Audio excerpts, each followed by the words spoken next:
Hi, it's Wasabi. Welcome back to the channel. Today's battle's on the Sand River map, and we've got Mage from NWA clan. He's in the E75, the Tier 9 German heavy tank. He's got one mark of excellence on the barrel, so let's see how we can improve that. And he's got the top gun, 12.8cm gun with an average of 530 alpha. The standard pen is about 246 and the premium round is 311, which gives it good capability against tier 9s and tier 10s. And he is in a tier 9, tier 10 battle, so effectively bottom tier, but E75 frontal armour got buffed about a year ago, maybe slightly less, but certainly the frontal turret armour is pretty impenetrable for a lot of tanks, given the slope and the armour thickness. Now we'll see who's going to play the tank on this map, and certainly against the enemy tanks. He's got a bit of support here. It's got a Uzi 114 and an Object 780, so tier 10 and another tier 9. And he's got some shots here on the enemies going through the Sand River itself, so getting a nice shot there into the side turret. Looking for a shot there on the T100 LT, but he just ducks out before he can get his aim settled. Now, it's quite an accurate gun. Gun handling itself is a little bit sus in terms of the sort of soft characteristics when you're rotating the turret or moving the gun. So you can see the aim just blooming out there. So just need to let the aim settle down, and then you've got it back to being a fairly nice accurate gun. And here we've got a shot on the i7, but it's really just the top and front of the turret, so probably not a good shot there. And he does hold his shot there, and can he get a shot in there? Yes, nicely goes through the side of the turret. i7's can be a bit problematic, but not against APCR or even AP. They've got effectively side armour with spacing on the hull itself, so firing HESH or heat at it can be less effective than you think. But no problem there for Mage with the ammo he's carrying. Now, you see he's basically firing at the edge of his view range here against these targets, and that effectively keeps him unspotted while he's firing. And he's put a nice shot there into the Striv K and set him on fire, so clearly not running a fire extinguisher and running food.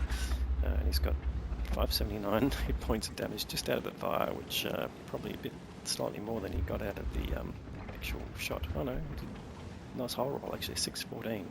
That's probably why it set the fire as well, doing some collateral damage inside the tank itself. And the Striv K driver probably deeply unhappy right now, not doing too well.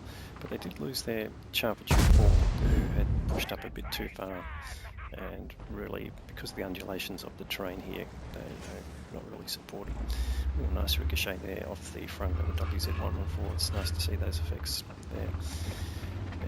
It's just looking at a shot in terms of the Striv K, but he ducks down and did get spotted at that time, so you can see the Striv K just has pulled in closer and lit him up. As the Charger 4, so he decides to put his shot in there and gets a nice hit on the Charger 4, who then gets taken out by the subsequent shot. So getting rid of some enemy tanks here. Now they've got a decent hit point lead here. They're about 7,000 hit points in advance. Now he's firing there at the Striv K and he's loading HE. Now logic here, the Striv has only got 47 hit points, and if you can go through the top of the turret, there's a good chance he will overmatch. But he needs to hit the top of the turret, not the face. If it's the face, then he's got no chance of pinning, which you need to do with your HE rounds. And that's what the Striv K is putting up, is the face of the turret, so not going to be successful right there with that particular round. But you never know, he might be trying to turn and face the T95, who's also pushed up. Now, that shot didn't appear to hit anything at all, no voice message. And I think we've got the commander from one of the modes for the Waffenträger, I think. That's the mad scientist type person, which has got a lovely voice actor there. And he finally gets rid of the Striv K there. And He's pushing up now to help this 295 driver who, yeah, probably would have just had to really keep advancing to get into that spot. But now he's only got one tank against him. Mage is quite happy to come up and support. And T95 got decent armour, but he's up against an A phase 1, same tier but a bit more mobile. And T95, yeah, really trying to bully the phase 1. And he's taken quite a beating, but he survived just. And in fact, he takes out the phase 1 without needing the support from Mage. So getting a good result there. The enemies pull back a couple of tank losses there, so they're only one tank behind, but they are still substantial 8 hit points difference. And look, it's just got the ST2 there, you should be able to get rid of him. Or not quite, see one more, oh actually no, a bit more hit points than I thought. So at least one more shot, probably two, to get rid of that tank. And he's trying to hide behind the building there. No, he's not. He was trying to lay in wait for Mage there, and he did manage to get a shot into him finally. So Mage starting to lose some hit points, but he's been carrying his hit points pretty well so far. Hasn't really taken much in the way of hits back, and that's again through the placement of his tank on the map, and he'll get rid of his T2 now. His T2 probably saying, oh, I've got my last chance here to get a double barreled shot. Let's try and get that in. But he pays the price for the long reload time. There's the FV215B 183 there on base. Now you don't want to get in his line of sight, that's for sure. Puts in a blind shot there. Well, only a blind shot because he went out of view just as he's pulled the trigger. Had a good chance that that penetrated the FV, not being overly endowed with armour. And he manages to punish the convoy who's getting spotted there. So again, these targets are in fact effectively beyond his view range, so he's very unlikely to be spotted here. The T95 who's on the shelf, unlikely to spot him unless he's got binocs set up. So as long as someone else can light these tanks up, he can put the shots in. He's finally got rid of the convoy with a pure blind shot there, so just guessing which bush he's going to be sitting in.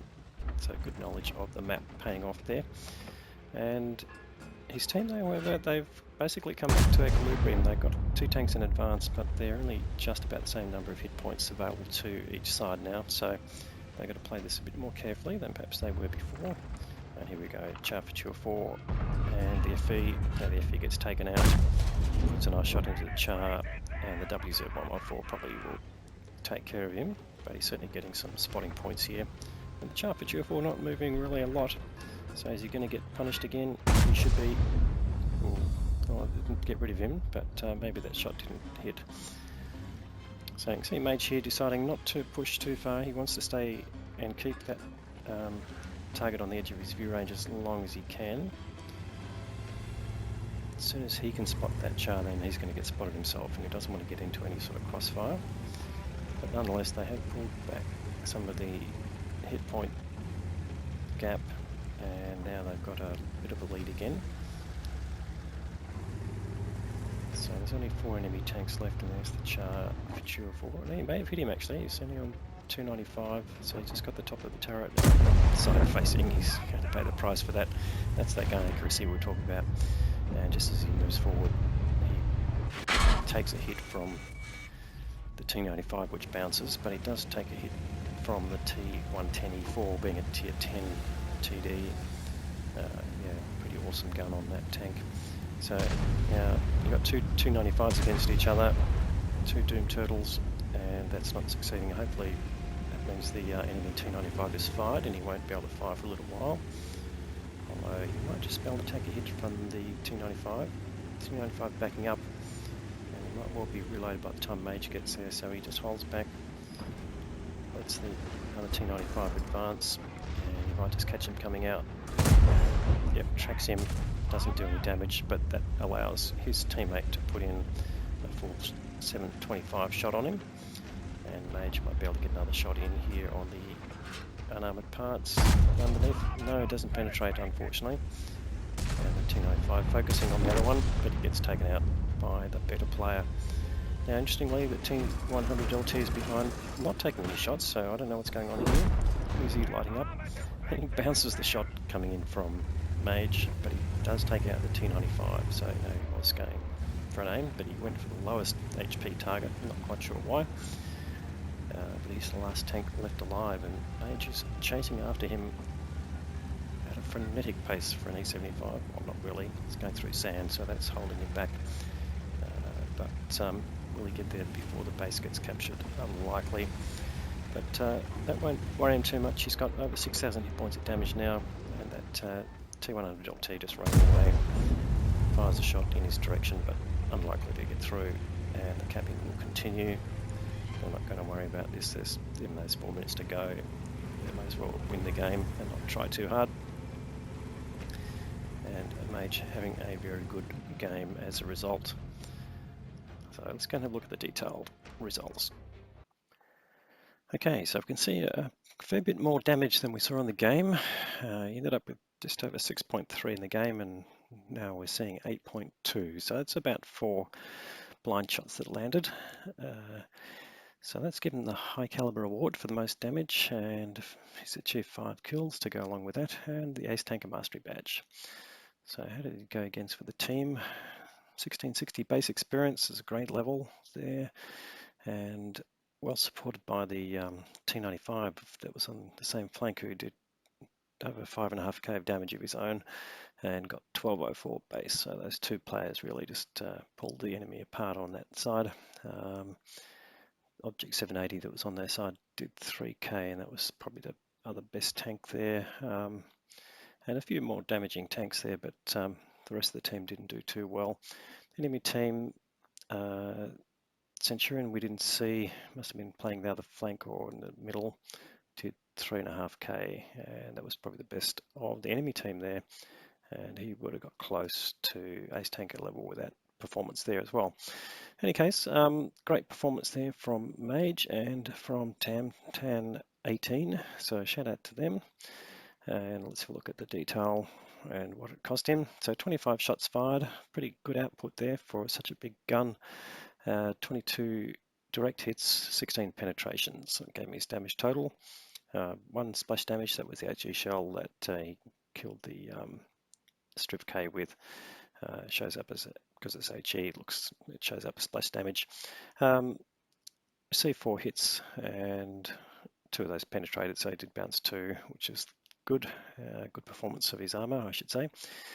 Tech Tree Tank, don't forget, so even though with the premium count, we did receive some personal reserves as well, so it doesn't earn as much really, particularly in terms of the cost of repairs as a premium tank, but nonetheless got a decent income for the battle, but he was forced to use most of his premium ammo, so spent a fair bit there and on consumables, so he lost in the end just under 7k. But I think for the result there, and particularly as he's going after marks of excellence, that would have been a great assist with that 8k of damage. So not to be seen at, and certainly the price to pay for that tier. So again, great result there from Mage, and thanks very much for the content. If you're watching this video and you like the video itself, please give it a thumbs up. If you haven't subscribed to the channel yet, please consider doing that. It would help us as well. We'll have more great content similar to this, but not exactly the same, to follow, and thanks very much for watching.